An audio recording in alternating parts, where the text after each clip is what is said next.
Good evening, everyone, and welcome back to Let's Talk Grief. And this is your host, normally, Lakecia. And this is the City of Hearts where we deep dive into real conversations, we explore raw emotions, and we hold space for parts of grief that most people don't talk about out loud. So, this is where love, loss, anger, healing, and truth all gets a seat at the table. And tonight is a special night. I will be interviewed on my platform by someone who is near and dear to my heart. But she's gonna pull it out of me, my story. So, without further ado, I would love to bring our co-host, correction, our host for tonight to the stage. Let's welcome Tracy. Hello, hello, hello. How we Hey, doing? I'm good. How are you? I'm good. I'm good. Happy Thursday.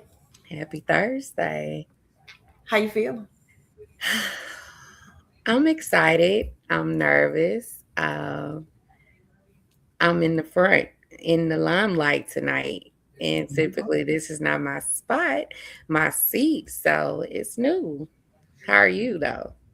I'm great. I'm great. I'm great. I thank you for accepting my challenge of me interviewing you on your show. Kind of like a Tracy takeover.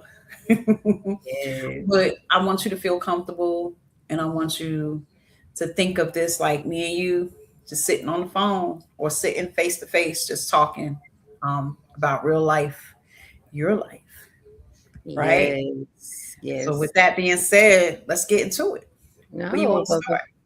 well, before we get into it, I would love to take a moment and pause to honor Taekwon on today. Oh, thank Um, you.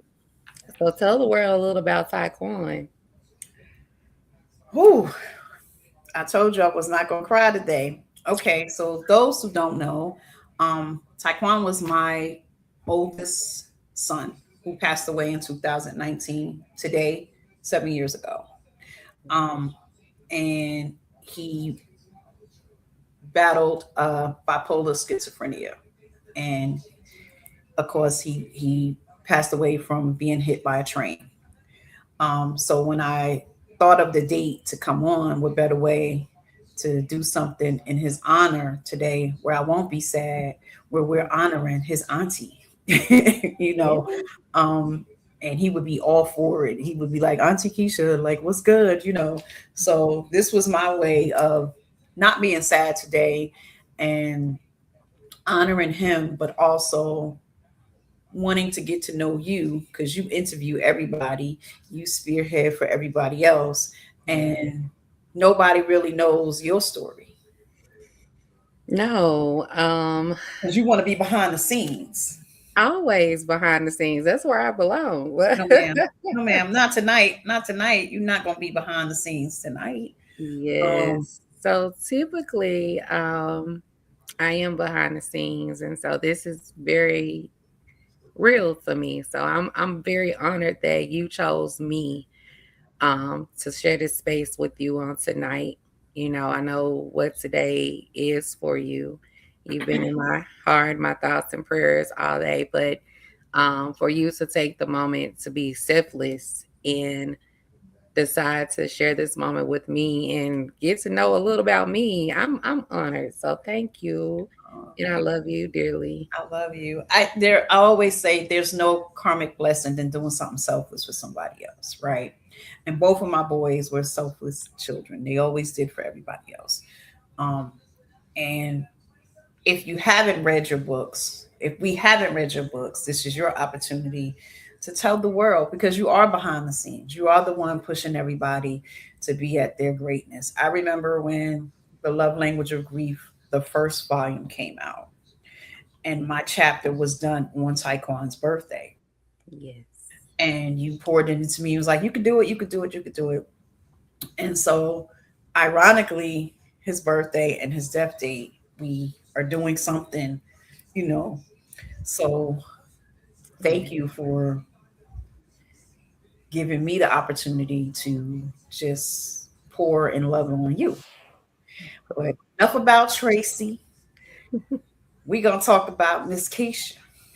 Ooh, well, let me get comfortable, girl. Get comfortable. Do you need something to drink? Do you go get you something to drink? Do I need to? I can't drink no wine, but I could show drink me some cranberry juice or some apple juice or something like that. What you drinking? I got a little water in my little Got a cup. little water. You sure it's water? You sure it ain't no Uncle Tito's in there, girl? All No, it's water today. It's water. I no, I would love to share my story. It's time to share my story with the world. Yeah, I've written about my story. right. Mm-hmm. Um, but a lot of people don't read. People People don't read these days. don't Now read these you'll days. see me going in and out like a true journalist. I'm writing Mhm. as I'm talking to you, but I'm listening and I'm paying attention. So Yeah, I'm gonna start with a series of questions, and then however God leads me, that's where we going. Okay. I'm here for it. Let's do this. All right. So take me back to your childhood. Take me back to the environment you grew up in. Where you from? Where it started? All of that. Okay. So I'm born and raised in Memphis, Tennessee. Um, the oldest grandchild, the oldest child. On my mother's side, I have an older brother on my father's side, of course, but I'm the only girl on both sides. Hmm. So, um, growing up for me, it was it was different. Um, my grandparents were my world. They were the sunshine of my life, literally. Um, So when you say different, elaborate. so when I say different, um, I struggled within from a very small child. Um, I struggled with a lot with my mom. There was a lot of breakdowns. I didn't have that mother daughter relationship. It was lack of nurture, lack of affection. You know, to stay in a child's place, that was like a stickler in my household. Like, I didn't my individuality wasn't cultivated or things of that nature. And I know now, you know, the dysfunction that was there and why it was there. But growing up in that environment, it was hard. It was hard to navigate. With my father's side of the family, um, I felt a little more free to be who I was. I felt more accepted on his side, but however, I received a lot of trauma from my dad himself, so I would be excited to go to that side of the family because I was always excited to be around my cousins. It was a lot of them, my aunts, but when the mention of my dad came up, I would clam up. Um, Anxiety would take over. I was afraid of my father, for a lot of reasons. So, You want to yeah, talk about that? yeah, Like, okay, so the question is, was your mother and father in the same house? Were you raised in the same house with them, or was no, it no. no? Okay. Um, I actually wrote about it in my book, so let's just talk about it. My parents never were in a relationship. I am the product of a fun time, one night stand. Mm-hmm. Let's just talk about it as That's it brutally is. What it honest. is. It's Thank you for brutally your honest. honesty. Thank you. It's the truth. So I never really encountered my mom and my dad in the same space growing up. Mm-hmm. Um, my mom, she wasn't a nurturer. She was not a nurturer. She was not affectionate. And pretty much the only time that I received any type of attention from my mom was when I was being scolded or told that I look like my ugly ass daddy or, things of that nature. If I tried to hug her, it was like, why? Why you want to hug? Get away from me. So that really diminished me at an early age. I didn't feel beautiful. I didn't feel loved. I didn't feel seen, which led to suicidal thoughts at a young Mhm. age. Mhm. Um, a lot of anger, lots of anger, rage. Um, and I escaped through reading books and writing. So writing has been a part of my world since I could write. Right. Yeah. Wow. So you speak on your dad, right? And you said you would clam up when the mention of your father's name. Why was that? Um, fear, fear. I witnessed domestic violence with my father, specifically with his wife. Um, that lady, just honestly speaking, that lady got beat for breakfast, lunch, and dinner. If I Mm. cried to go with her, he beat her. They fought a lot. My And you saw dad, all that. You and your yeah, siblings saw that. Okay. yeah, I saw that. And my dad, he's never honored women, Mm. never had respect or value for women. So that was a lot as a child, especially a girl. Yeah. That was a lot to endure, see, and be a part of. Um, so I feared him. My dad, he did a lot in the streets. Mhm. Um, I remember finding my dad stabbed outside of my grandmama's house. Did you say Like, stabbed? yes, yeah, like it Mm. was a lot. It was a lot. It was a lot, and parents don't realize how their actions affect their children, and so a Mhm. lot of that I battled for years, well into my 30s, because I didn't know how to release it. I didn't know how to heal. Of course, healing now is a part of my everyday life, but back then I didn't know how to work through the things that I had experienced as a child. Um, Imagine being teased at school and teased at home. That Mhm. does a lot on your mental. Especially at a young age, especially in that development, those development years, those teenage years are Yeah, really important. And so, wow, I got to take a minute because your story is powerful, and it also reminds me of my past. You know what I'm saying? Um, so, how did you feel like as a young girl growing up, like being in relationships? Did you ever feel safe? Did you ever feel like, because you didn't know what healthy was. I So, did.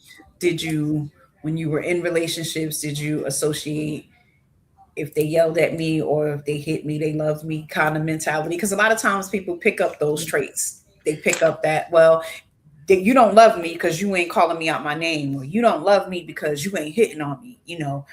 So how did that shape you growing That's up a great into question. to womanhood? So that's a great question. So let's go back because on top of the trauma that I experienced, I also suffered with health condition, PCOS, Mm-hmm. at a very young age. And for So, those that don't know what PTOS stands for, explain. so PCOS is where your hormones are imbalanced, Mm-hmm. and in most women, it causes you to grow hair in unwanted places. Mm-hmm. Particularly for me, what was like my chest, my face, and this was at an early age. So imagine I didn't like my skin because I was always told that I was fat, black, and ugly. I hated my skin color. Um, I always thought I was fat, and when I look back on my pictures now, I was not fat. I was fine. I wasn't It fat. was PHAT, pretty hot and thick. Okay. Yes, Okay. Okay. absolutely. So all of that played on my mental, and then going into the dating years or young adult years, the guys would always say things about my booty because my booty was big. So that was the first thing that caught their eye. Um, so for me, I really wasn't into dating. and into young men. That was not my focus. So I developed a defense mechanism as the mean girl. Anybody who went to school with me, I was the mean girl. I would pop off and, it was a defense mechanism to keep you at bay. I didn't want people to get close to me physically or emotionally, you Mm-hmm. know. Physically because I didn't want you to get close because kids are cruel. I would have kids to get in my face and be like, "Ooh, what's that? You got hair on your chin," or "Ooh," things like that. And then emotionally, I didn't have a closeness emotionally to anybody outside of my grandparents. So I'm keeping everybody at bay. If the people that I want to have the closeness with, my parents, and if I can't have that with them, then I sure can't trust you with it. Right. Right. So um that was me, just the mean girl. Mean girl. And so when I did start to date, um, I settled. Mm. I settled for anybody who was interested in Mm-hmm. me. Um, I will see the potential in that person versus seeing the flags or The seeing red the person flags. right for who they really were. I settled, but I didn't develop the thing about, oh, if you hit me, you love me, because I was the aggressor. I'm Whoa. I was the aggressor, so I developed. Um, if you got too close to me or if you yelled at me, I became afraid. I'm gonna hit you before you hit me. Mm. That was That what I that's developed. that's whoa. That's brutal honesty, Yeah, because a lot of people don't get honest about the part that they play. You yeah, know, they're quick to put it on other people, but that took like brutal honesty for you to say, I was the aggressor. Like, so if you yelled at me first, I'm gonna slap you. Or I'm gonna, I'm gonna punch you in your throat. yeah, Keith, that's deep. That's yeah, whoa. I'm speechless. yeah. Wow. Yeah, I Okay. was the aggressor. And I think that stemmed from, of course, going back to seeing my father, Mm. and how he handled women. I refused to allow a man to handle me that way. Mm-hmm. Although it did lead up to that eventually, but starting off, I was the even then, I was the aggressor. Um, I was the aggressor. There's no other way around it. Because that was my way of protecting myself. Before Mm-hmm. you get me, I'm gonna get you. Right. Yeah.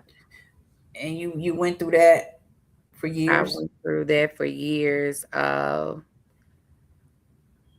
So after my first daughter, father, I was aggressive with him. We fought, left him alone, and then the guy that I got with afterwards, he was different. He thought he was gonna beat me for breakfast, lunch, and dinner, and so we fought. Oh. But I feared for my life because we would fight to the point and he was so muscular and bigger than me. I knew one wrong punch, he was gonna kill me. Yeah. And so I made it my business to get away from him as quickly as I possibly could. And it took me a moment. I remember my 19th birthday. Um, I just come home from work. I worked 16-hour shift that day. And I was laying in the bed tired, didn't have the money to really go out and do anything and just didn't want to be bothered. It was my birthday. And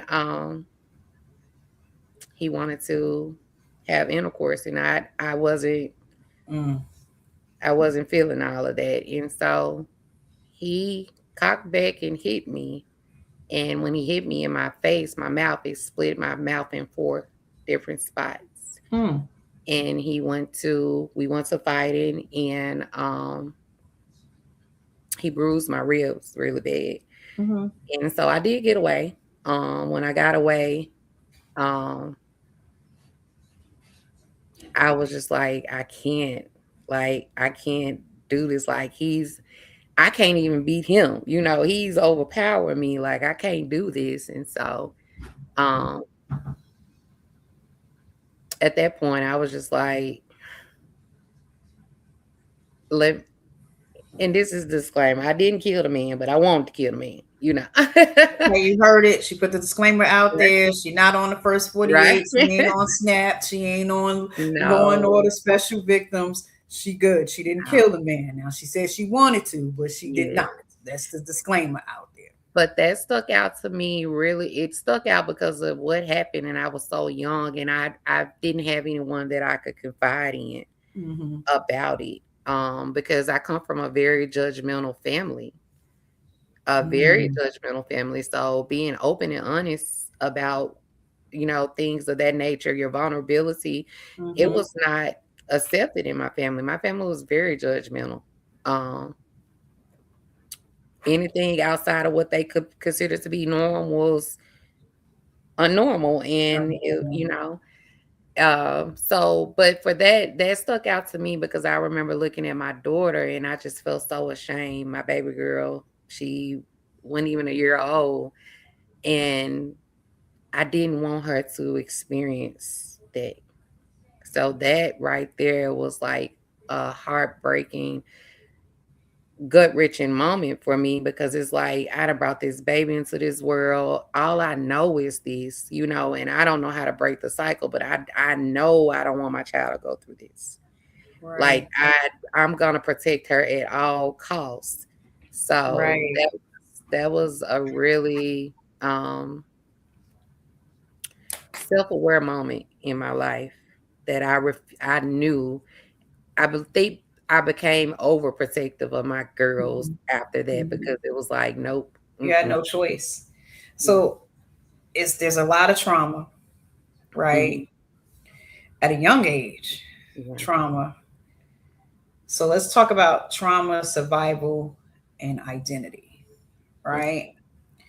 So you just told me about the story. You were like what, 18, 19 when you with when you got when he hit you, yeah, your first child was born. yes. Whew. As a young woman, how did you navigate through that trauma? Like how did you what was your coping mechanism? You said writing, you said, you didn't have anybody to go to. So what could you do to cope with all that pain and all that trauma right there at Working, that young age? Writing, working and working. numbing. So working and numbing, smoking weed, drinking. I would work and I would numb. And that was my daily life, working and numbing. I would work 16, 17, how many ever hours you need me because I mean, I love money. Who didn't love money? Yeah, yeah, yeah. Uh, but Yeah. numbing, once I came back to reality because work was escaping my reality. Mm-hmm. So once I came back from working, I got to go back into reality. I need to be able to make it through this. Mm-hmm. So numbing, heavy smoker and heavy drinker, at an Mm. early age. Yes. Coping with dealing with all of that stuff, everything you've seen in the past, and then it going into your own adulthood. Yes. And Ooh. knowing that I wasn't living the life that I wanted to live. Like my goals were to graduate and go to college to become a Mhm. lawyer. Mm. And I wanted A to lawyer. yes, I wanted to be a lawyer and I wanted to escape my reality as far as my family dynamics. So I applied to none of the schools locally. I was applying to schools in Rhode Island. I was applying to schools like, get me the hell away from here. Yeah. I'm going far. Escape.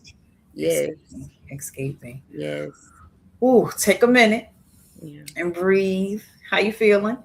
I'm good. I'm You actually good? good. It's like the more when we started off, I was very nervous, but as we're talking, I'm relaxing more. So, You relaxing? You yeah, drinking that water in your cup? I got my water in Ain't my no cup. water. It's not no water.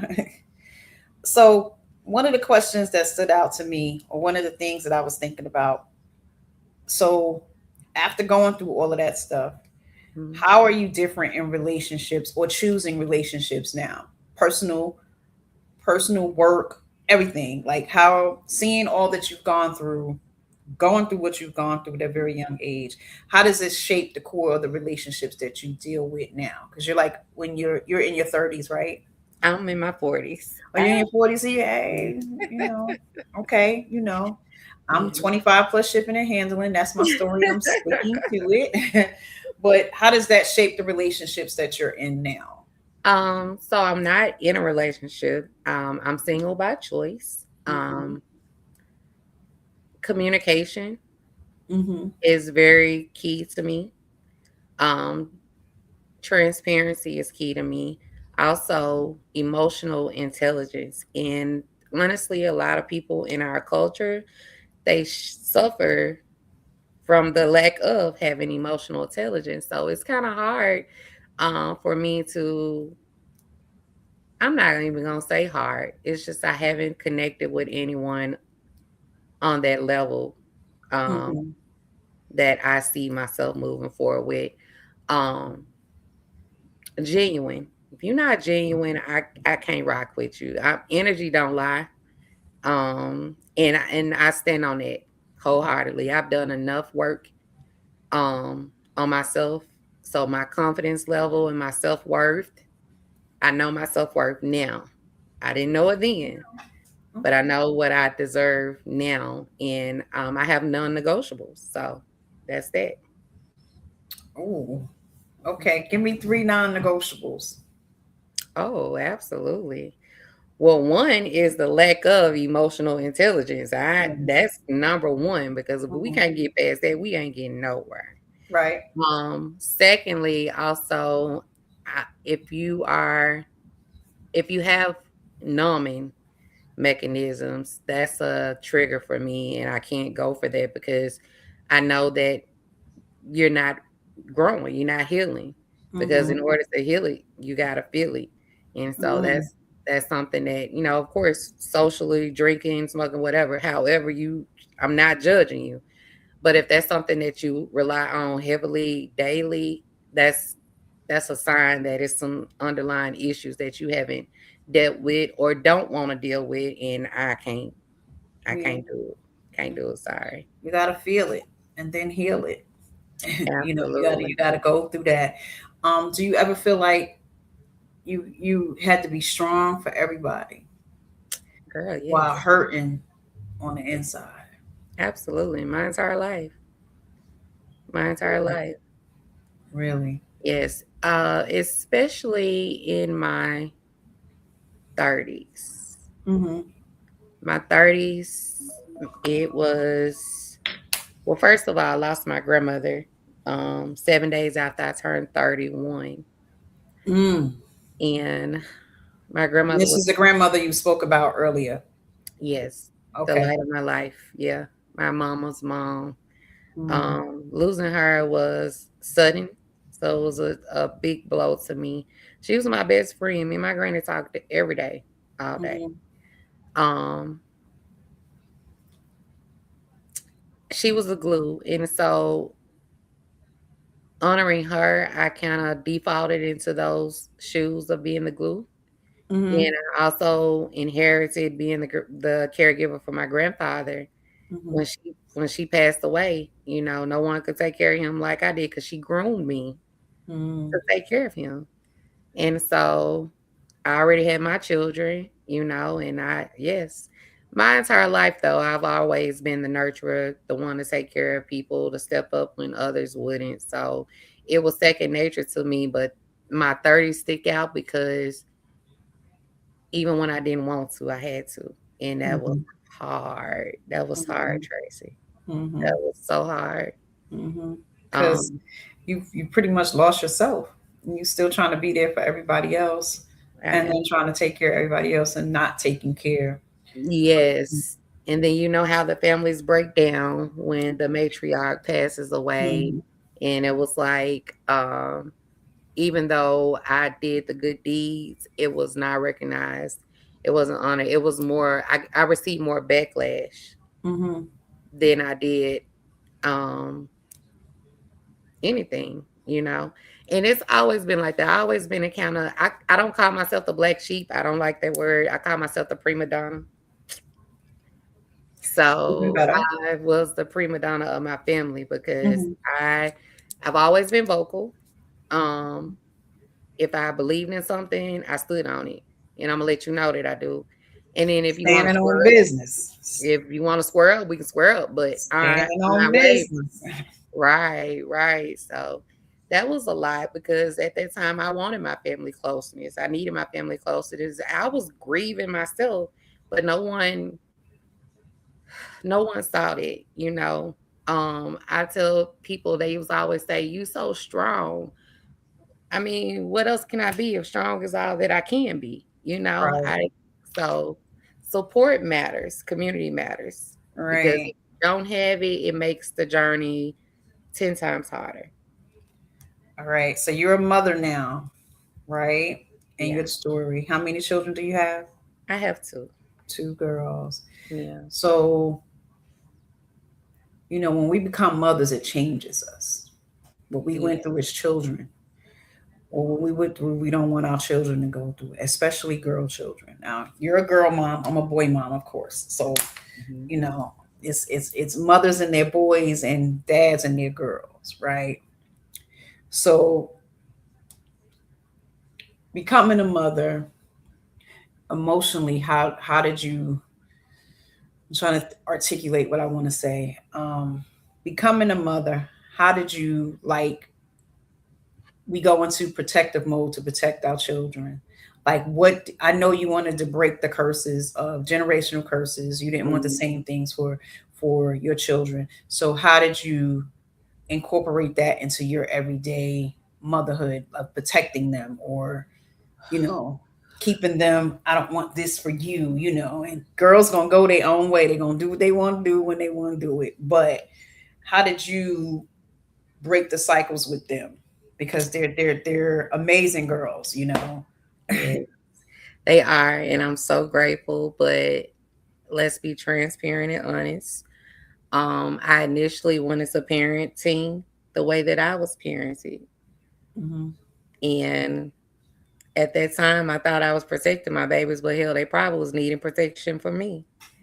Be Wow. Okay. and I always tell my girls, I want them to walk in their truth, stand in their truth. So don't ever think you have to protect me and water down your story to protect my feelings or my heart or my reputation. Don't do that to yourself. It Hmm. ain't an honor to me. That's a disservice to yourself. Don't you ever do it. Hmm. So I went into parenting. I didn't know anything about parenting. Let's be honest. I'm gonna be honest with you, Tracy. I didn't know anything about womanhood. My mama didn't teach me about my cycle. You know, that came when I saw that down there, and my stepfather stood at the door and slid a sanitary napkin under the door and said, "I'm just gonna tell you how I see your mama do it." Hmm. And that's how I learned. Wow. Yes, because Wow. things like that was not talked about in my household. Hmm. Um, we didn't talk about things of that nature at all. So, I went into parenthood blind. I didn't know how to be a mom. I just knew to mimic the things that But honestly, not to cut you off, who knows how to be a mom? There's no handbook. There's no. no playbook. There's no mom book 101. Yeah. Especially, how old was you when you first had your first child? Oh, I got pregnant with her at 17, so I was 18 when I had her. You Yeah. was a baby yourself. You know what I Yeah, mean? So absolutely. there's no blueprint on how you learn as you go. You Yeah. know, um, so don't beat yourself up on you. Oh, no. Don't Absolutely don't not. don't do don't beat yourself up on, Yeah. because don't nobody have a playbook to become a mother or a Mm, dad for that matter. You know what I mean? Nobody no. nobody says, here is this is what you do from the time that they know. You kind of emulate what you saw, Exactly. And emulate what that's you what I saw. did, but it was not good. I remember my daughter being, I think she was 7. I want to say 7. Now, one thing I did do, I always gave my children a voice because I felt like my voice was snatched. So Mm-hmm. I cultivated their individuality from day one. Mm-hmm. I did not raise my children to do everything the same, or, I may have dressed them the same, but um definitely knew that they were individuals from day one. So Mm-hmm. that was something that I'm proud of. I cultivated their individuality. Um but when it went back to, again, whoopings and things of that nature, that's the first thing we resort to. And so I remember whooping my daughter. She was 7, 6 or 7. And the look on her face was complete fear and utter disgust Mm-hmm. with me. And that broke my heart, Tracy. Mm-hmm. And I knew then, I said, it got to be a different way to discipline your child. And I did. I started to talk to my children. So my girls can count on one hand how many times they have gotten a whooping. Now she got one afterwards, but that one right there, she asked for. But Mm-hmm. Mm-hmm. Sometimes, right, listen. that was she. Sometimes you gotta. Yeah, Oh she talk God! about that one to this day, baby. That one came with a whole pot of chicken noodle soup. Cause what? What? Yeah. But I made it my business to, sit with my children. Now they got punishments and things of that, but I I didn't want them to feel what I felt when it came Right. down to the whoopings and things of that nature. And let's be honest about it. What I know about it now, that's a form of oppression because that's a form of control. Mm-hmm. It was done to Mm-hmm. our ancestors, and they just picked up that learned behavior to get control of the situation. Yeah. So, yeah. Um. What has motherhood? I get this question a lot too. What has motherhood taught you about love, Oh, about resilience, and forgiveness?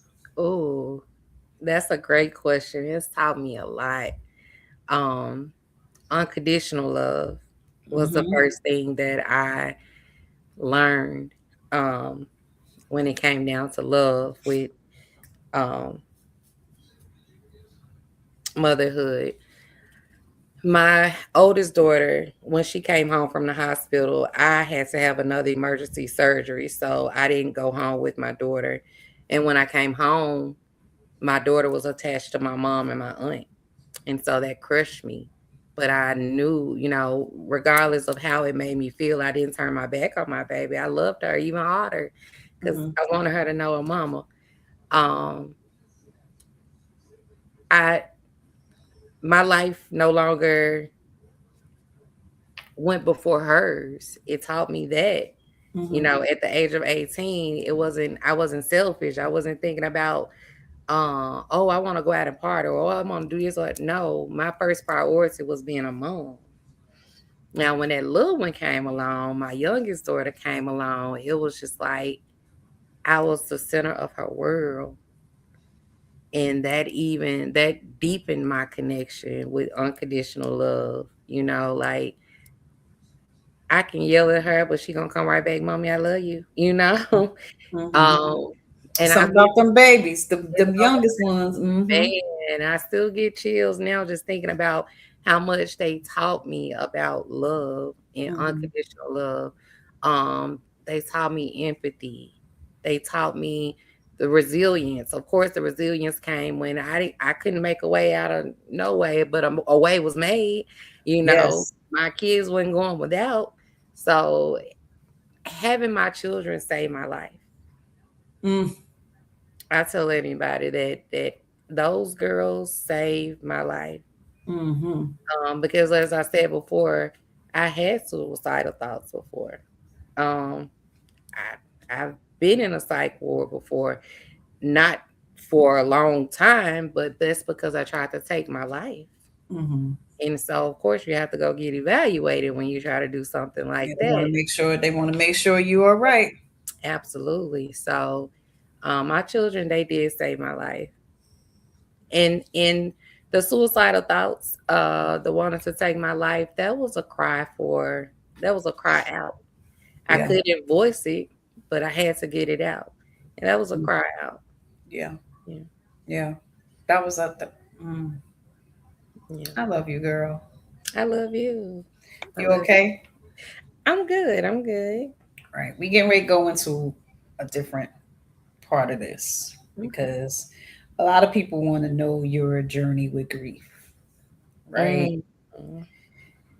And whew, you've lost like multiple people, right? Yeah. So take your time, and I want you to share um, those losses, who you lost, and the time frame, because I know it was a couple that were back to back, back to back. So take a minute because this part of it is who you are now. Because let's talk grief. Because we got to know Keisha from a little girl, we got to know her in her motherhood, but now we want to know Keisha in this moment, in this season, because this is the season that you're in, right? Yeah. And this is the avenue that you've gone through writing books about. You doing speaking engagements, you encouraging other people, you walking people, including me, through grief. So let's talk. Let's talk about that. Okay. Um, you got the floor. Let's start with my grandma. No, let's start with my aunt Shell. Okay. She passed away in April of 2015. Mm-hmm. And although I've experienced death of loved ones before then, she knocked the wind out of me. Mm-hmm. To go from being on the phone with her literally 30 minutes before, and she like, Mm-hmm. niece, I'm gonna take my hair down and you gonna do my hair and I'm barbecuing this weekend and all y'all come over. She's talking about her nieces and nephews because she was out turn up auntie, you know. Mm-hmm. Um to getting a call, making it to work, literally clocking in and getting a phone call saying, um, a phone call from her phone. And I'm like, what's up, auntie? And my cousin's screaming in the background. I'm like, what is going on? And she like, auntie, gone. What? I love you too, sis. Thank you. I love you too, Kendra. And I am praying for her. She just recently lost her cousin who was a brother to her, and I know their dynamic. So I'm definitely keeping her lifted in prayer. Um, it it took everything out of me because when I struck out that door running to that hospital, I didn't get a chance to see her before they stopped visitation. I made it um right before. But that was my go-to auntie. Like when I left my mom's house, I went to Kendra's house, the one that just commented, Oh, the one that stayed just came in the chat. Okay. stayed there a couple of weeks, and then I ultimately moved with my aunt. And so she helped me with my oldest daughter, Mm-hmm. so that I could work. She was my support system, so we were very close. Um, 3 weeks before she passed, literally me and my auntie moved my whole house together, just me and her. So that was my girl. And to lose her like that so suddenly, that did a lot to me. It did a lot to me. It did so much to me, because I didn't know how to, that type of grief was new to me. Mm-hmm. And Mm-hmm. so I didn't know how to navigate it. Um, and life has a funny way because 6 months later, it was my granny. Now you tell Mm-hmm. me two of the most influential, most important women in my life, Mm-hmm. 6 months apart? Mm-hmm. You gotta be kidding me. Like this ain't life, this ain't living. Right. And my grandmother transitioning um threw me into a whole nother state. Not only because I didn't get to grieve my grandmother, Mm-hmm. I went straight into a caregiver's mode for my grandfather. So I didn't Mhm. have the opportunity to grieve my grandmother. So Like you benched your grief to take care of your grandfather. I benched my grief to take care of my grandfather, planning the services and just day to day life for my grandfather. Like I didn't have the opportunity to grieve my grandmother. Hmm. To be honest, I just literally started to grieve my grandmother this year, 2026. 2026, and she passed in 2015. Yep. Oh, oh. So yeah, that was Mm. a lot. I, so after losing my grandmother, of course, I went into caregiver mode for my grandfather. Went back to Houston, just went on with life, you know. Um, and then September of 2019, I dreamed of my grandmother Hmm. for the first time. She had come to me at all, and I dreamed of her. And it was a morning time. I just got out work. I worked the night shift, and she just gave me this look like, get ready, like some shit was about to go down. But I knew that look. She didn't say a word. She just, I knew the look. And Hmm. from there, life just spiraled for me. So my house caught fire, I lost everything. I ended up having Hmm. to move back to my hometown, which is Memphis, and Hmm. um, got back here and I lost my best friend. Mm. Sat on the phone with her for 3 hours. We had planned to get together that Friday. Friday never came. Lost my best friend, and that crushed me because I didn't know what happened, how it happened. I didn't get any of the details. Our family was very closed off with that, which I understood. Um, but right after her, the guy that I was dating, um, not even 3 months later, he had a tragic accident that left him with a traumatic brain injury and as a paraplegic. And have Mm. you ever had to grieve someone that is still alive? Hmm. That's a Yeah, different type of grief. that's a different type of That's a grief. different type of grief. That Hmm. is totally different. Hmm. Um, Grieving him and finding out the things that were hidden from me because one thing he didn't do, he didn't bring it to my doorstep, but he wasn't a saint. Hmm. And it didn't start to come out until after the Yeah. exit, everything was being revealed. And have you ever had to pray for someone and in the same sentence you want to kill them too? Yeah. Yeah. Yeah. Oh yeah. Oh yes. Yes. That is different. That's a whole different Ooh. type of grief there.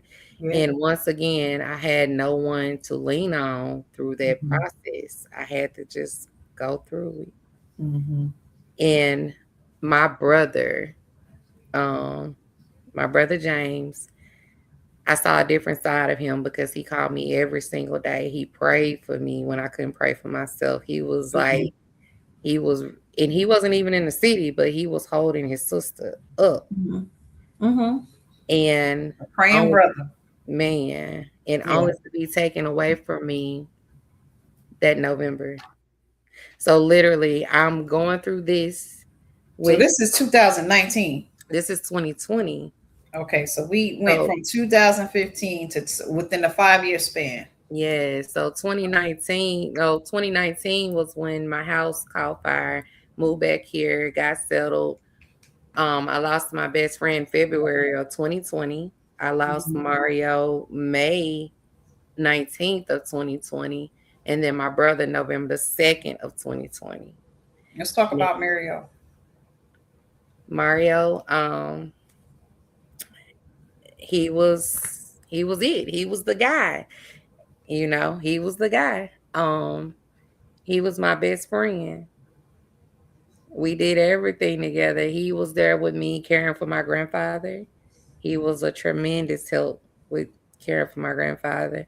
Mm-hmm. We were planning to get married. Mm-hmm. Um, and you have to pay attention to the signs. You have to be aware of the signs and the wonders because I got signs with my grandma that she was leaving this earth, but I didn't pay attention and I didn't realize it until after I recalled everything. Um, and I got signs with Mario that he something was about to occur. But I spoke on it with him and you know, it happened. He was hit by a car, Mm. which left him with bleeding on the brain. So he had to have surgery, have his brain skull removed, and they didn't even give him a 2% chance of living. But I convinced his parents to give him a fighting chance. They wanted to pull the plug on him. I could give him a fighting chance, and he pulled through. I stayed in that hospital every day, sun up to sundown. It was COVID time, so you only had one visit a day. I was there 8 a.m. sharp every morning. Visiting hours over at 8 p.m. If he had a rough day, they would let me spend the night. I was there. And Mm. Whew, that's heavy. yeah, that took a lot out of me and my children because my children loved him. They loved that man. They still love him. Um, and so getting that phone call about my brother, I'll never forget it. I have so much. I have guilt with that because my mom, she just adamantly was like, "I'm going to see my son," and this was like in October. And I'm like, okay. So we planned to go, but then I bagged out because I had to work. So her, my children, and my aunt went. And they went, and it was the Halloween weekend. They went down to see my brother, and I didn't know how things was flowing, but it wasn't flowing right. It was some Right. things going on in his household with him and his girl at the moment. And so he was mad at me because I didn't come, but we talked, and then we talked on FaceTime and he was good. We was good. And my mom and them came home that Sunday night. They came home November the 1st. It was a Sunday night.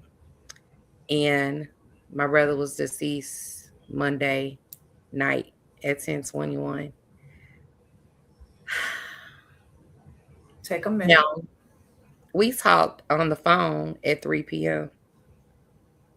He was like, we were talking, laughing and joking, and he was like, "I'm gonna call you back when I get home, big kid." I said, "Okay." He said, "I love you." I said, "I love your stank ass too." Mm. That was our terms of endearment for each other. And he said, "I'll be home before Mama's birthday." I said, "Okay." He came home before Mama's birthday, but it was not the way that we anticipated. Mm. And I have a hard time with him, so I do want to breathe because I'm feeling Yeah. myself getting emotional because it's It's still okay to get emotional. It's a safe place. And I get it.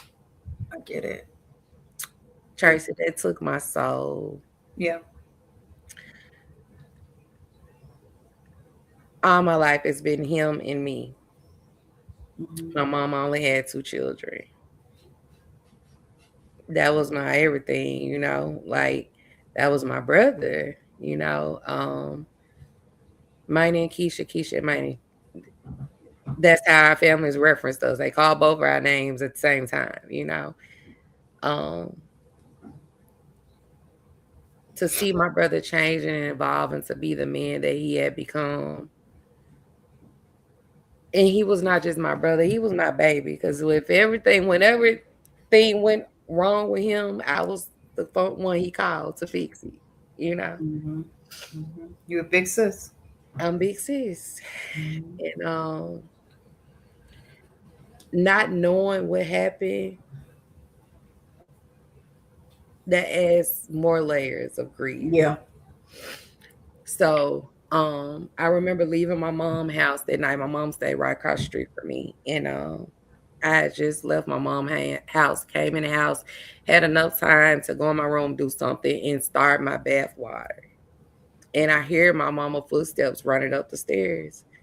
Now I know my mama footsteps, but she running. And by the time I make it to the door and opened the door. She beat on the door, and I opened the door, and she just screamed out, "My son dead." What? It didn't register, you know. So Mhm. she collapsed to the floor, and I grabbed the phone, and the detective repeated everything to me, and once again I couldn't grieve because I had to be strong. My daughter collapsed. My mom collapsed. I have another child screaming, you know.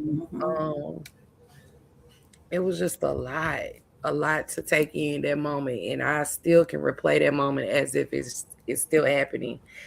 But not to get the answers that we desired, what happened, and it was so complex because the people who were there couldn't give us straight answers, so we never got a true story of what happened because every time we got the story changed. Mhm. You know, the police did not do a proper investigation. Why? Because my brother was a black man with a record.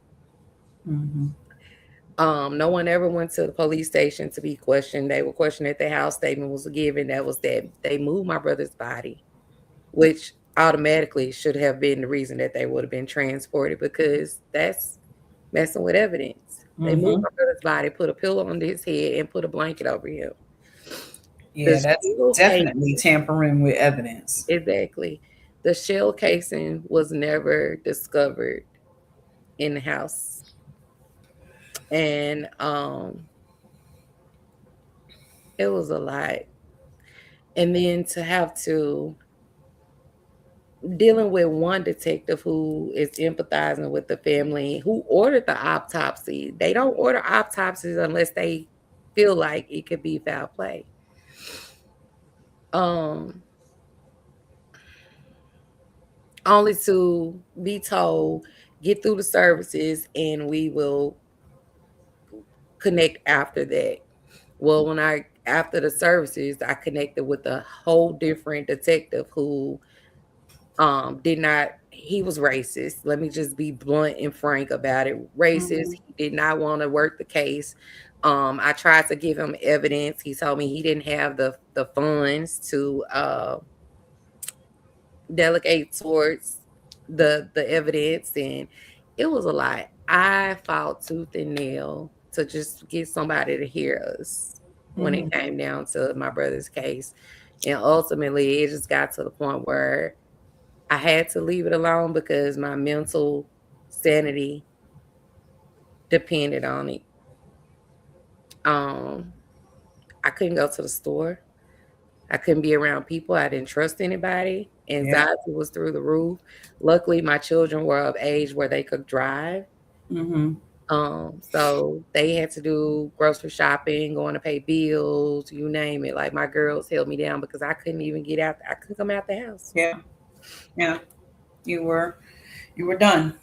I was done. And Yeah. so to add matters to that, um, New Year's Eve, I'm sitting on the phone with my cousin, who was also my brother's best friend, and we're reminiscing about my brother. He's spending his New Year's Eve, him and his wife, on the phone with me, consoling me. And 8 days later, he's taken from me.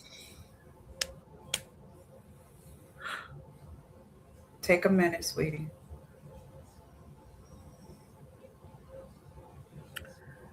Um, he was taken, never solved, and to know him was to know him is to know that he didn't deserve that. That Mhm. just was not his character at all. He was Mhm. a working man. He may come to our neighborhood we grew up, Excuse me. pick with his friends, and go home, Mhm. you know. So I definitely know that his case was mistaken identity, you know. Mm. But but we buried him on a Saturday. And I attempt to go back to work on Monday. And my daughter is 5, 6 o'clock in the morning. My daughter's screaming, and I'm like, I can't take no more. What's going on? And she like, Mom, is this John's car? John is my other brother. So I get the phone, I look at the news article, and I drop the phone because I it looks just like his car. So I call my dad, and I'm like, Dad, are you watching the news? Is that John's car? And then I hear his mom scream to the top of her lungs, and I knew it was my brother, and that was my other brother. So literally, like, I didn't get to breathe. You know, I didn't get to breathe. It was like, what is next? Um, John definitely still hits me hard too because I still hold a lot of grief because I feel like I failed my brothers by Mm, not getting their justice. mm. So I'm still navigating through that. So you're experiencing what we call survivor's guilt. Survivor's guilt. Hmm. Yes. Survivor's Hmm. guilt. Um Take a minute. That's a lot. Take a minute. Whew. so John was murdered by the police here. Um my brother reached out for help because he felt he had been laced through marijuana. Hmm. And he started reaching out on a Thursday. So he went to the hospital. They sent him home to my dad's house. Um, my dad ended up calling the police throughout the weekend to try to get him some help because he was just paranoid. And there was nothing that my father could do because my brother was 20. So if he didn't voluntarily go, they couldn't force him to go. So he encountered the hospital, he encountered MPD, and then he drove himself to another police department on the outside of the city called Milton. Hmm. And I have the the cam footage and everything, and so none of them really. They told my brother to go back to MPD Memphis. Um, but at this point, I guess my brother had lost hope. He didn't trust anybody, and so he literally went parked on a dead end street to go to sleep. He parked in a cove, correction, to go to sleep in his car. And they, unbeknownst to us, they had put a bolo out on his car, um, saying that he was armed and dangerous. And so when the police approached him, he was in flight or fight because he was out of his mind. And he took off. But he didn't become aggressive. He was running from y'all, but he didn't come aggressive. Um, and so they followed him to a dead end street. And as he turned around, and I have video footage of all of this that I'm giving you. Um, you hear my brother, they're ramming his car. SWAT is on the scene now. Now, why wasn't crisis intervention called? You know, you have a lot of steps before you get to SWAT. That part, yeah. SWAT is on the scene and they're ramming his car. And on the loudspeaker, you hear him talking about come out the car with your hands up, but you're ramming his car and he's not mentally there. So you're expecting him to surrender to you, but you keep ramming his car. And he's screaming, help, help, they're trying to kill me. He's screaming this to the top of his lungs. I have the video. Hmm. And one officer decides to take one shot and took half of my brother's face off. Ooh. Okay, let's take a minute. Take a beat. Mm. You okay? I'm good. I'm good. Um,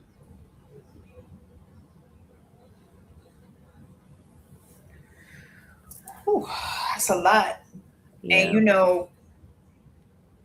we talk about everything, you and I, right? yeah. So this is the first time that I'm hearing all of this, right? The details, yeah. Because sometimes it's so hard to articulate my words. Yeah. But Yeah. I feel it is necessary because people need to, for one, in John's case, people need to be aware of the signs. There needs to be laws in place to help family members get the assistance that they need to help their loved ones. Mental health. Yes. Um, thank you, sis. I really appreciate it. Um, mm, Um, I can't even, all these losses, right? And your brother, that's a lot. Um, what did all these losses, what did grief teach you about yourself?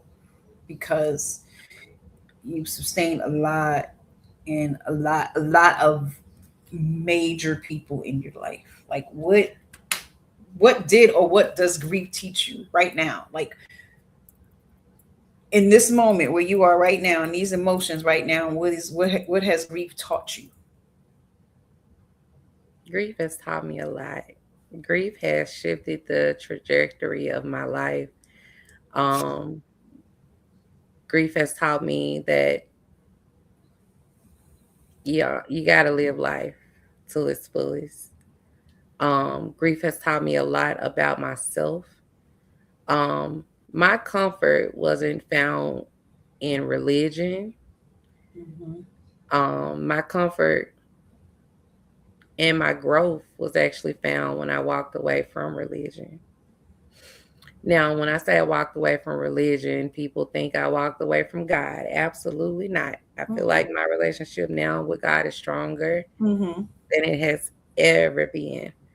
But for me, I could not wrap my mind around that all of my people were just put here to suffer and to pass, and it just isn't. It My didn't arm. resonate with me, You're right? stretching my arm. I'm Yeah, sorry. it didn't resonate with me, and so I went on a deep dive of life after death because Mm-hmm. I knew the soul didn't die. Mm-hmm. You know, even the Bible tells you that the soul lives forever. I know that Absolutely. energy, the soul is energy, and I know that energy can't be destroyed. It can only transfer. Yeah. So from that, um, I just went on a deep dive of trying to find my comfort and Mm-hmm. my understanding and not thinking about what the world had already told me, because if I thought about the things that the world had told me, I was gonna be next on the list, Tracy. Yeah. Yeah. And I knew that I had to keep living. I just didn't know how. Mm-hmm. And so um when you go down a rabbit hole, Yeah. it'll take you there. And then I had a lot of back and forth because religion was deeply rooted in me. Yeah. So I had a lot of back and forth with myself, like, is God gonna get me from going down this rabbit? But this resonates with me. And ultimately, I just I surrendered. I let it go. I surrendered to my intuition, to my Yeah. heart, to what Mm. resonated with me. Um, and I sleep better at night now. And when I So say can I change ask you a my life, question? absolutely. Since you're talking about like spirituality, Hmm. you ever question God? Absolutely. Like why the bargaining part of the Absolutely. stages of grief? Um, Absolutely. like what is this? Like what is my purpose? What is this, God? What is this? Do you ever have you ever been, you have had to be there, because Mhm. there's no, you know I don't even know, because everybody is different. Yeah, Everybody's faith is different. Everybody's questions are different. But you absolutely. ever have that candid conversation from your brothers, your grandmother, your Mhm. best friend, your auntie, any one of them, grandfather? Have you ever said, "Okay, God, what's up?" Like, Oh, I was angry with God. you were angry. Oh, Okay, I was angry okay, with God. I was like, at this point, God ain't even real. This can't be like I was. really? Oh yes, Oh I was wow. angry with God, and then I went to. But I know that God is real. I Hmm. knew that God was real, so I Hmm. knew that I was angry. But how can you have an authentic relationship with anybody, including God, and you can't question? It didn't make no sense to me. So I took all of the formalities off and I laid on my face and I talked to God like I'm talking to you. Yes. Yes. And the answers that were slowly revealed and given to me is why Hmm. I'm still here today. And I know that grief is my purpose. And I ran from it. I Yeah. didn't want no dealings with grief, baby. Yeah. I don't want to think about this. I don't want to help nobody through something that I barely helped myself. I'm barely making it myself, and you want me, God, to go up to speak to the masses to Yeah. help others with grief. I know you lying. No, God, no, Yes. I'm not doing it. Yes, yes, I Exactly. understand But I had no idea that it was my purpose. it. It Hmm. was my purpose and for God to tell me um I couldn't walk in my purpose without experience. Now, that was hard Hmm. to digest. Hmm. That was hard to digest. Hmm. Um but I couldn't. I Hmm. couldn't not fully function in my purpose without the experiences. And also we have to really be honest and know that in the Bible tells you this. Your soul comes here with the assignment. Hmm. And I had to accept the fact that my brothers, my grandmother, my auntie, all of their souls came here with an assignment. Hmm. And they knew when they was getting out of here too. Yeah, yeah, that Hmm. is true. So Whew, girl. I want to keep going, but I know we at that moment, but I got a few more questions I want to ask you, because I absolutely. know. Look, this our platform. Come on. Okay. How did you begin the shift from surviving to healing? It was a choice. You have to Okay, make a choice. choice. You have to make a choice, and I chose to live and heal. I didn't want to be stuck in. I can't even articulate the feelings that I had Yeah. in my grief, and I knew that that was not where I wanted to be stuck. And not only that, I watched my children, Mm-hmm. and I knew that I had to move forward in my grief in order to help them. My oldest daughter, I had to make her take a year off from work after my brothers because I asked my father not to let her watch that video, but she did. And I watched my daughter snap in front of me. I heard my daughter scream out, and I watched life leave my baby eyes in the same second. Mm-hmm. She snapped mentally. Mm-hmm. And I had to take her off of work. She lost all her hair. She couldn't sleep. She couldn't Mm-hmm. eat. Um, and I had to nurse my baby back. Yeah. But the only way for me to do that was I had to face my own grief. Mm. And so, um, my baby girl, she is more like me. She likes to hold it within, everything within. but Yeah. I'm literally watching the changes in my children. Like Hmm. it, it didn't just affect me. It affected them. It affected my mom. My mom has not been the same. My mom, I'm still working with my mom. She doesn't address her grief. She hasn't addressed her grief. You've said that to me before. You said that when we did the first love language, and she read. I think she read my story, Yes. and she, it's not easy when you bury your child. You know what I No, mean? It's not easy. It's not no. easy. But I So, also know that I can't force healing on her. mm-mm, I just hope that what I am modeling will soon, be seen, felt, and heard by her. mhm, Because you can't force healing on anyone. no, It's a conscious decision that a person has to make in order to start their healing journey with anything. that's true. Um, my nieces, this year, my brother's baby girl was with us, and she was 4 when her dad passed. Hmm.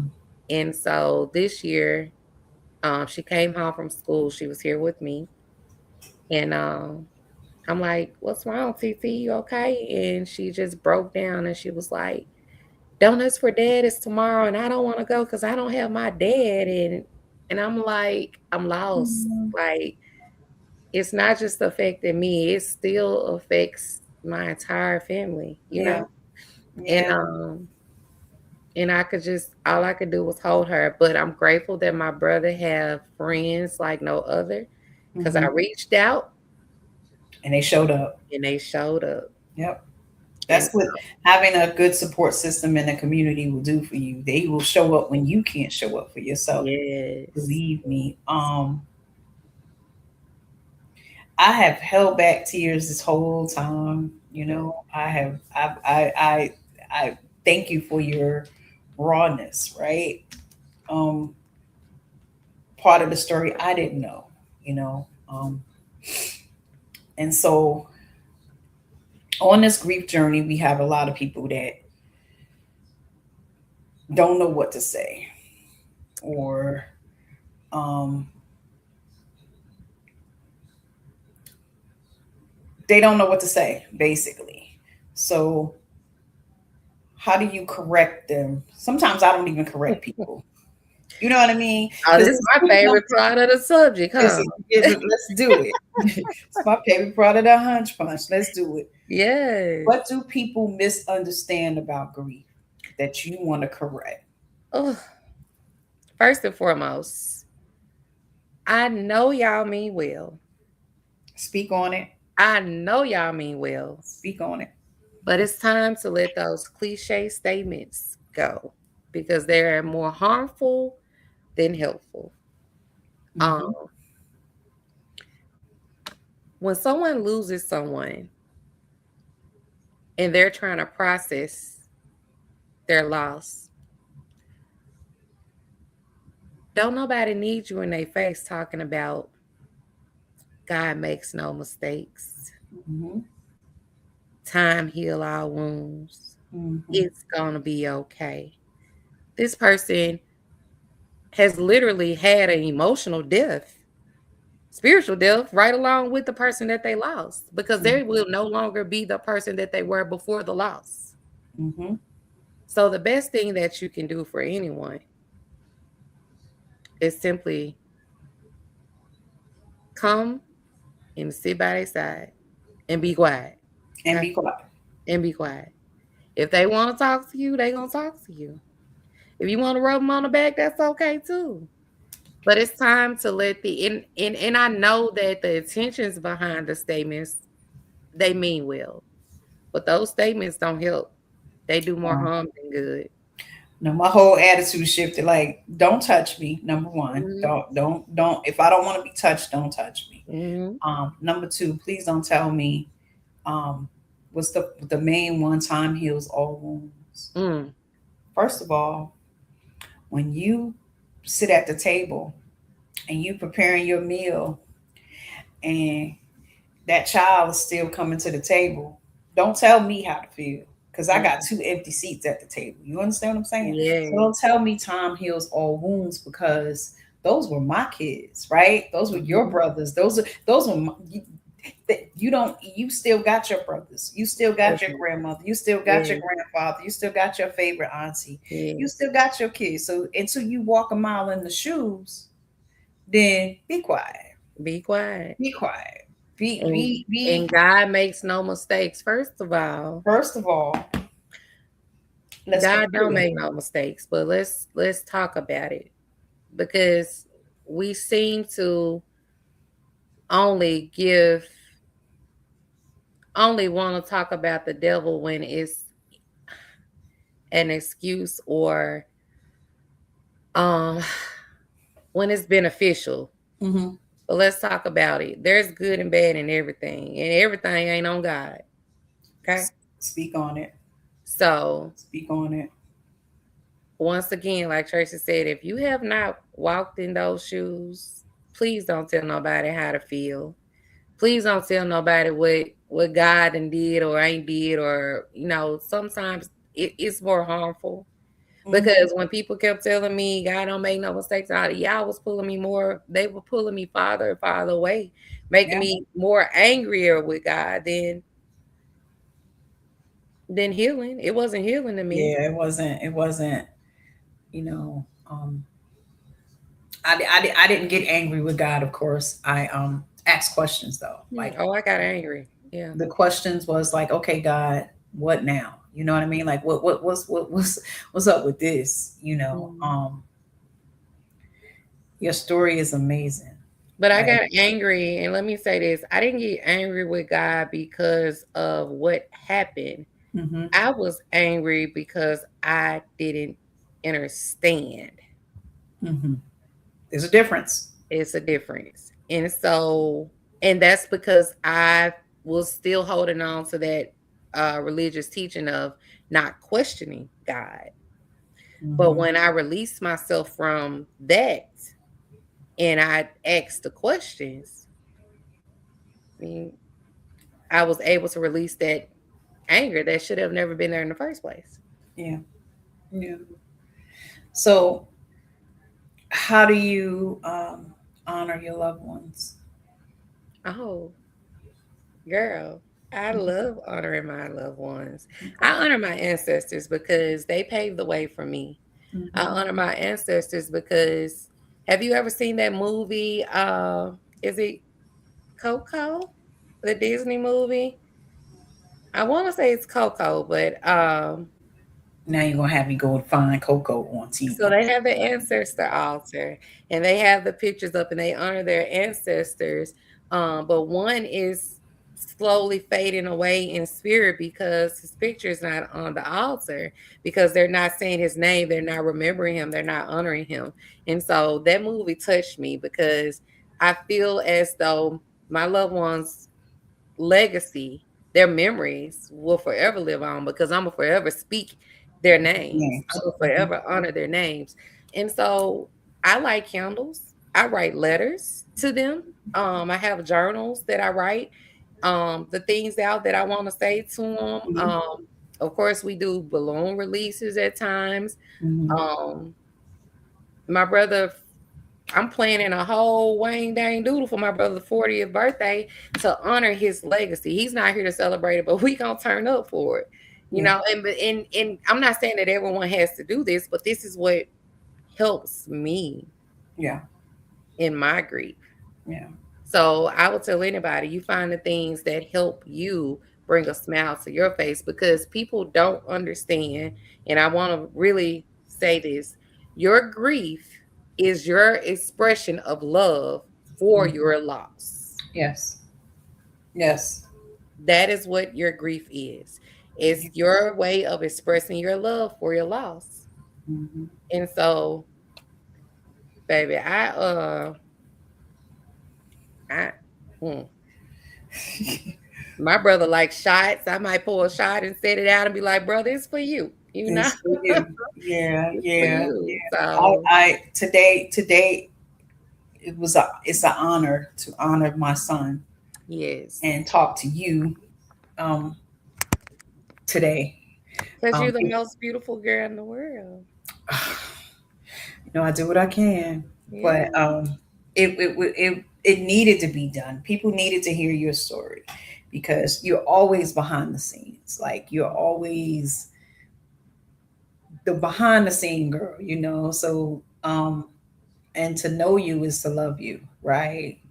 But Well, for most, I mean, I was getting ready to say something, but I'm like, Lord, I'm saved. I'm not gonna say that. We're not gonna say because I was getting ready to go. I was getting ready to go there, but no, you are loved by many. yes, Understand that, and your journey is amazing, and the things that you pour into others, and um, the movement, because it's a movement. mhm, It's not just we're gonna do this. We're gonna do it. It's a movement, and you help people get in touch with things they probably didn't know that they needed to get in touch with. You pushed me. You didn't even know how much you pushed me. Um, and anything that you asked me to do project wise, I'm on it because like you unleashed this this writer who's just out. You got to keep going. You got to keep healing people because there's pain from your pain. There's purpose. yeah, And it's amazing to see what healing looks like, you know, yes, healing by choice yes. because And so it's a never ending I couldn't journey. sit and talk to you maybe 3 4 years ago. You know what I'm saying? Like you said, healing was a choice, and part of my story sitting by myself for 2 years. I had to sit, Yeah. and sitting with yourself is the hardest thing on the planet. Man, But that silence is loud. that silence is downright disrespectful. It's It disrespectful. is. Silence is disrespectful, but you're doing it and you're helping others. And And it's like, never ending. So I want people to give themselves grace mhm, because yeah, I have gotten to this point, but it took me a long time to get mhm, here, and I had to make sure that I gave myself grace, and I'm hard on myself, so it's hard for me to give myself grace, but I have to remind myself to do so. And know that feeling your grief, it's okay. It's mhm. gonna come in waves. Tracy, you still have days of crying. Am I correct? Huh? You still have days where you cry, correct? I cried this morning. Thank you. I still have my moments. So Mm, just because I am a grief coach and this is my purpose doesn't mean that that stops my experience. mhm, It doesn't. I still deal with my grief on a daily basis. I heard a song the other day and had to pull over because my eyes were just soaking wet because I mhm, miss my brothers in the physical. mhm, I miss my grandmama. Man, I miss eating food off her fingers. Like, mhm, I miss my people so much. I miss them. And that's a part of my experience, mhm, you know. Um, but just know that you can make the conscious decision to learn how to get the tools and the skills you need to grieve and cope in a healthy way because your grief is never going to end. mhm. That love ain't going nowhere. It But grief never ends, but it shifts. it shifts. It shifts when you shift. Exactly. So if you don't shift, It's not that going to moment you're in, it's gonna be that moment until you shift, right? exactly. And that was the most powerful thing that I had to learn in my Mhm. grieving journey is it shifted when I shifted. It Absolutely. shifted when I did the work, you know, losing Terrell and benching my own grief to get my 16-year-old through losing his brother, right? Mhm. And then losing Taekwon, and then a year later losing my dad. You know what I'm saying? Like all of Mhm. that together. So like you had to do. I had to grieve my son and my dad. And I let's talk about something else before we go. Because this is a part I'm actually getting ready to take a certification on being a deaf doula. I'm sorry.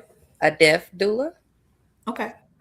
And and so I want to talk about this because this is a very important part of my story that we didn't touch on.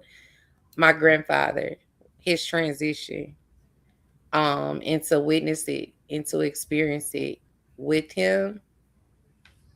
I was Um, going to ask you about your grandfather, but we got shifted into something else. So tell that story before we go. um, my grandfather, when he got ready to transition, he told me he was about to transition. And a lot of times they will hold on because they know that you're not ready, but he was ready to go. And he was Mhm. adamant about it. He was like, I'm I'm ready ready to to go. get out of here. Mhm. And I'm like, and he said it again. And I said, you know what? It's okay if you answer the call. Because he kept telling me that his mom was calling. Mhm. Um, and his mom had been deceased. And I'm like, it's okay to answer her call. And he looked at me, he smiled, and he started to transition. And Mhm. I sat there with my grandfather 10 days. 10 days, Tracy, and had to watch my grandfather transition out of this world for 10 days. Me and my oldest daughter, see, she has a calling on her life that she ain't yet tapped into yet, but it's Mhm. coming.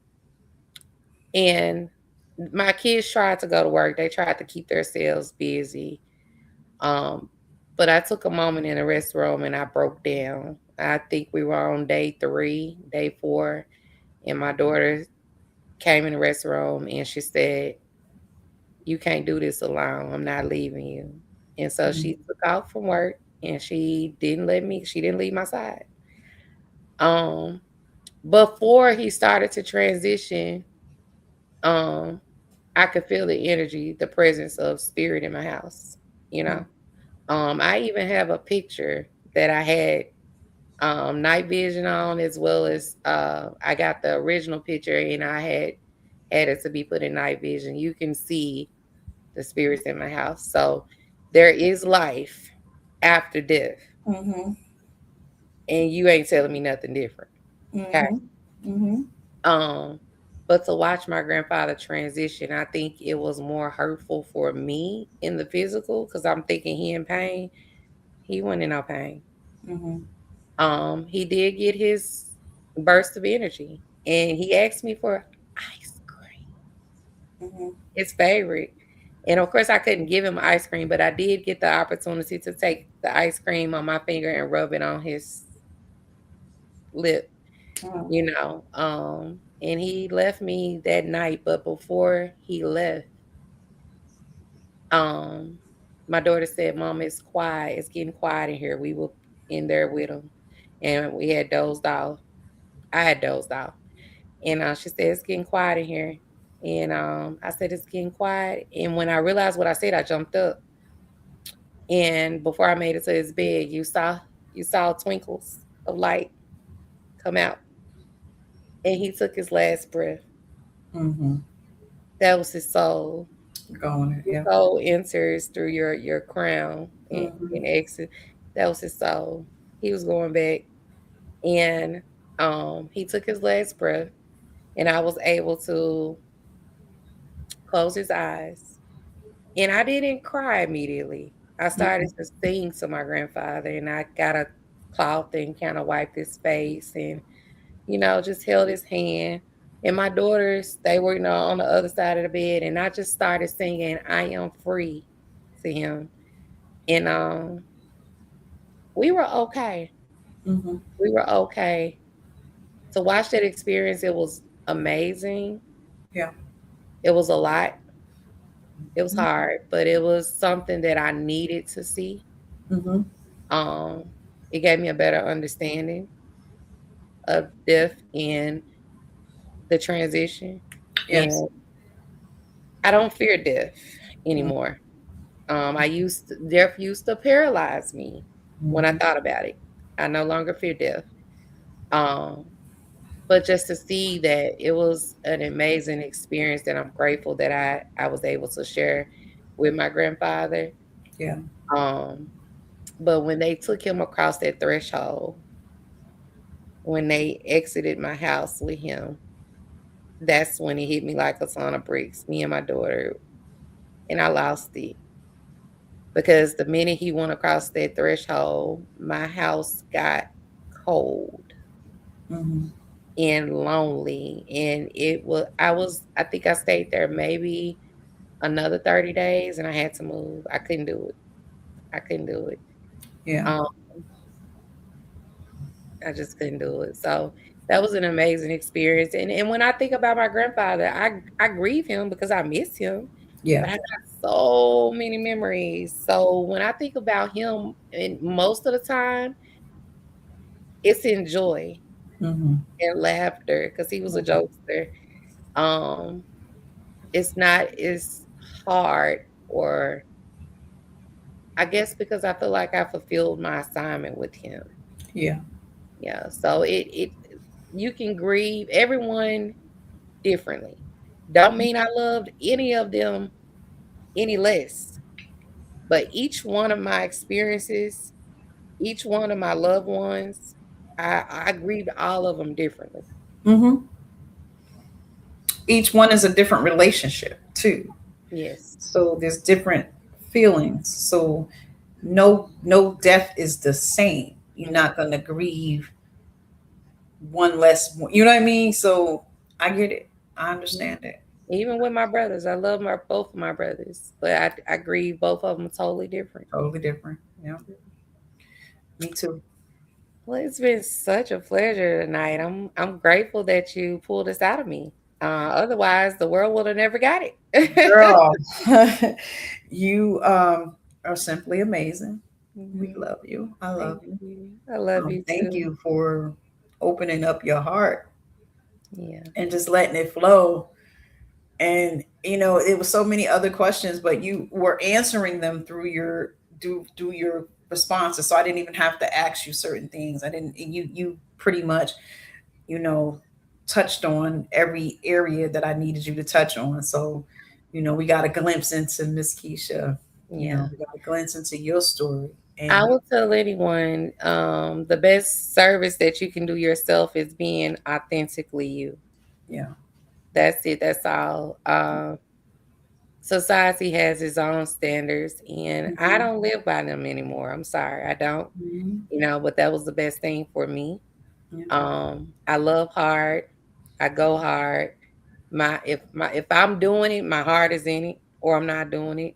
Yeah. The things that I That's a do, true statement right there. If yeah, she ain't feeling it, she ain't doing it. I'm not Period. gonna do it. Mhm. um, but if there is anyone who is struggling with grief and coping with grief, I'm here. I'm available. That's my ministry, as Tracy say. That's my That's ministry. Yep. That's what we do.